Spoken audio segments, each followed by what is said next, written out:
আজকে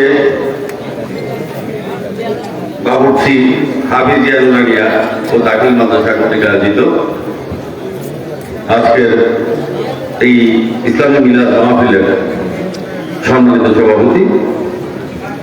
আজকে আমরা খুব সৌভাগ্যবান, আমাদের এখানে জনাব তারেক মনোয়ার ভাই এসেছেন প্রায় 17 বছর পর। সারা বাংলাদেশে যিনি সারা বাংলাদেশে যার খ্যাতি রয়েছে তার মনোয়ার সাহেবের, আজকে জনাব কাসিম ভাইয়ের মাধ্যমে আমরা মনোয়ার ভাইকে দিয়েছি এখানে।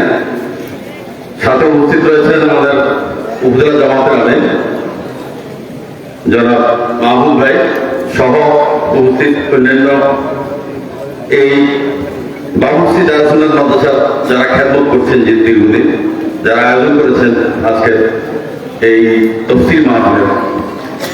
সম্মানিত উপস্থিতি, বক্তব্য দিলে রাজনৈতিক বক্তব্য অনেক দেওয়া যায়, আমি কোনো বক্তব্য রাখবো না। আমি আসার পূর্বে মনোয়ার ভাইয়ের কাছে বলেছিলাম যে আজকে আমাদের দেশমাতার জীবন মরণ সন্ধিক্ষণে আছেন, ওনার জন্য সারা বাংলার মানুষ আজকে দোয়া করছেন, সারা বাংলার মানুষ কাঁদছেন। তা আমি শুধু দোয়া দিতে এসেছি দেশমাতা খালেদা জিয়ার জন্য। আমি আর কোনো বক্তব্য রাখলাম না। উপস্থিত হাজিরি সবাই দেশমাতার জন্য দোয়া করবেন, এই আশায় প্রত্যাশা করে আবারও আজকের উপস্থিতি যারা এখানে আছেন, তারেক মনোয়ার ভাই আন্তর্জাতিক বক্তা, উনি বক্তব্য রাখবেন, তাফসীর করবেন, আমরা ওনার তাফসীর শুনবো, এই বলে আমি